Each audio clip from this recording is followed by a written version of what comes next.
Right, they call this one Spectator Spider-Man 126. It is part 2 of our team up with the second Spider-Girl. The Spiders are facing Wreck-It Ralph on this Al Milburn cover. And then inside we have the same thing. This is written by Danny Fingeroth. It is a fill-in story. And for part 2 we have artwork by Alan Tupperware. To answer a question right now, a question I got asked in part 1, which I forgot to address in that video. Spider-Man's black suit, it is canonically said that the symbiote based it off of Spider-Girl's costume. It was introduced in the issue before Spider-Man's black costume. Here we have the two heroes fighting Wreck-It Ralph. Spider-Man and the Sydney Sweeney version of Spider-Girl. Sydney Sweeney tries to steal Wreck-It Ralph's crowbar. She tries to steal it away, but then discovers its mystical power is only in effect when Wreck-It Ralph is holding it. She tries hitting him with it. I quite like that little bit. And then Spider-Man grabs Spider-Girl and they retreat. We have some very uncomfortable looking civilians in panel 4. They look like they walked in from a Steve Ditman comic. On the next page we get a quick history lesson on Wreck-It Ralph and Wreck-It Ralph's powers. I won't go over it myself. He is a Thor or an Avengers villain.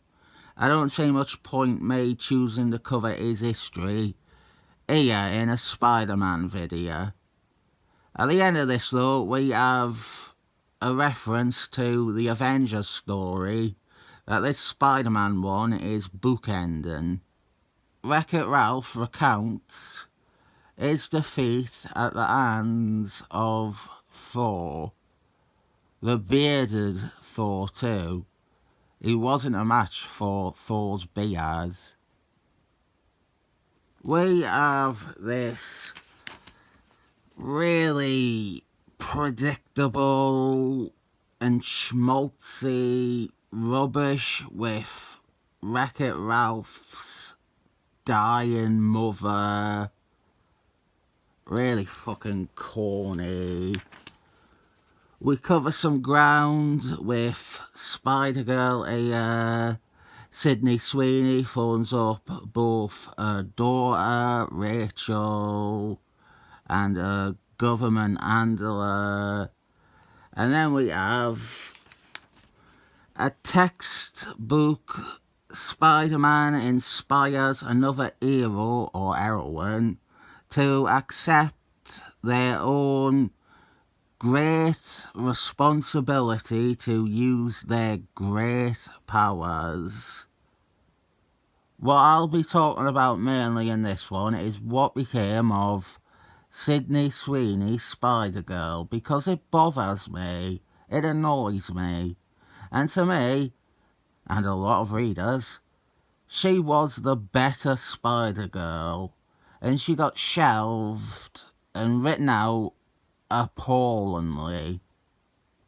After the cancellation of Force Works, a team she appeared with throughout its 22-issue run, a team that was basically just West Coast Avengers with a worse name, she hit on hard times because Kurt Busey took over the Avengers, and he had no interest in writing a character that was introduced after his personal years of nostalgia.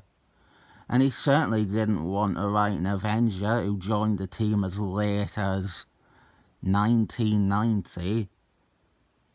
She got one tiny background appearance in his first story, a story which featured nearly all the Avengers as wallpaper, and probably to serve as a deflection if someone asked him why he wasn't using X character. Well, I used them in that first story, didn't I? Straight after that came a bigger hit though. Jason Bourne introduced a new Spider-Girl. She was awful, and also a teenager. It was an excuse for him to do more of his pedo shit. I'll just up front explain the entire character that way. Jason Bourne pedo shit. One of the bits with her, it didn't stick, but Jason Bourne actually killed both Jennifer Drew and Sydney Sweeney off. They both showed up again with no mention of this, but he did really try to outright kill them off. But nobody was paying attention. That shite Spider-Girl got her own series, mercifully short, and that is almost it for that version of Spider-Girl. She was the first nail in Sydney Sweeney's coffin though. It made it so that Sydney Sweeney was no longer the current Spider-Girl. The one thing Sydney Sweeney held for years over Jennifer Drew was that relevance. Jennifer Drew had been and gone. It was Sydney Sweeney now. She was the new Spider-Girl. And then for years, the current Spider-Girl. And then with Jason Bourne's one, she no longer was. Like Jennifer Drew before her, Sydney Sweeney became just another previous version of Spider-Girl. What Sydney Sweeney didn't have in her corner though, what Jennifer Drew was fortunate to have, was that Marvel, especially the Avengers titles, were being overseen by people stuck in the past. People who read comics when they were growing up in the 70s and then stopped because they got harder and thought that the comics were lame.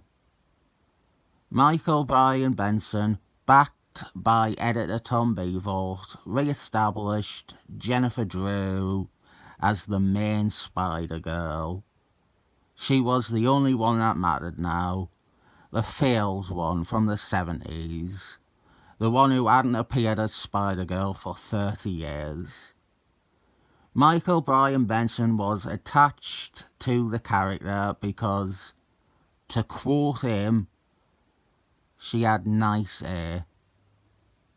Jennifer Drew was now front and centre on the Avengers, and she would remain on them pointlessly for years and years. What of Sydney Sweeney? First, Benson murdered all of Alpha Strike off panel.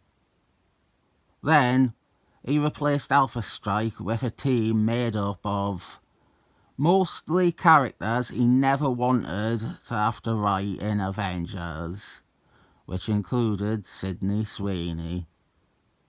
That series, written by one of his friends, was canned after 5 issues, and it is dreadful. Actually, she fights Wreck-It Ralph and his hurting crew again in that.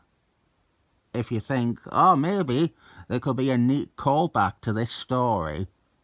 The Tom Beavorth approved continuity is so bad that her daughter doesn't even know who Us Agent is.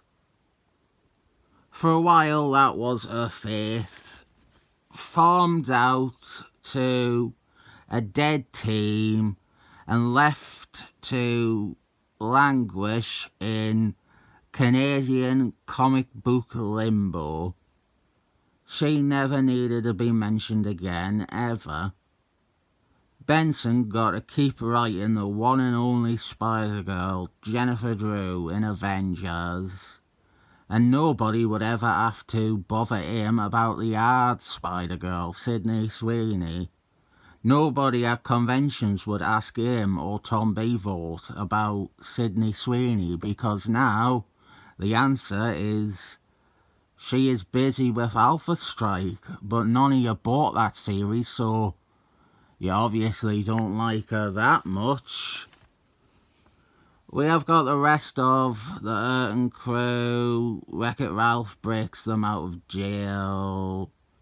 And we have more power plays between the members, which is actually something that is in that poor Alpha Strike series too. The spiders involve themselves not very well, if you ask me, and they are able to take down Wreck-It Ralph, not through action or fighting, but by playing the dead mother card, which feels the appropriate time to cover the final part of our miserable Sydney Sweeney history. Dan Slott was next. I'm going to be quicker, yeah? He blinded her, he had her lose her eyesight, and then she became the new Madam Web. Why? No reason, really. She has been Madam Web for 15 years now. Find me one person who likes her as Madam Web, and I will call them a liar to their face. She is a plot device now. Side character brought out every year or so to utter gibberish prophecies or omens to make it seem like Dan Slott or writers like that plan or have any ideas in advance. What about her daughter? What about Rachel? The important part of Sydney Sweeney's character, her daughter. Who raises her daughter? Now she's Madam Web off in a sideways dimension or whatever. Who looks after her daughter? Don't know. I don't think it has ever been explained. I don't think they have ever mentioned Rachel, ever. They practically never ever mention Sydney Sweeney's time as Spider-Girl. She's just Madam Web, and it's treated like that's all she is. Even in the face of the massive onslaught of spider people that exist only to argue Peter Parker isn't Spider-Man. Anyone can be Spider-Man. With that attitude in place, we still never address Sydney Sweeney was once Spider-Girl, and that she was for an entire generation of readers. Oh, there's an advert for that famous Mark Evanier comic. I was about to say, fuck this comic, and then I remembered this isn't one of those Dan Slott ones with her as Madam Web.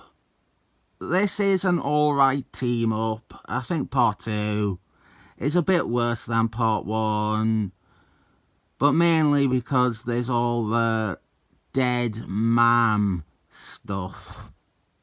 I don't like that. It's a bit embarrassing and boring.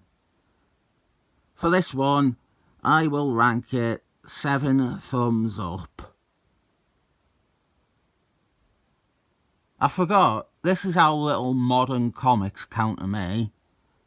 I forgot to even mention they flat out stole Sydney Sweeney's Spider-Girl setup. After Jennifer Drew kept failing over and over again at having her own series or even her own USP, they had her have a daughter and become a single mom. That was her thing. That is her thing now. She is a single mom superhero. Spider-Girl is a single mom with a daughter. I would consider that quite malicious recycling of the better version of the character's premise. Offensive.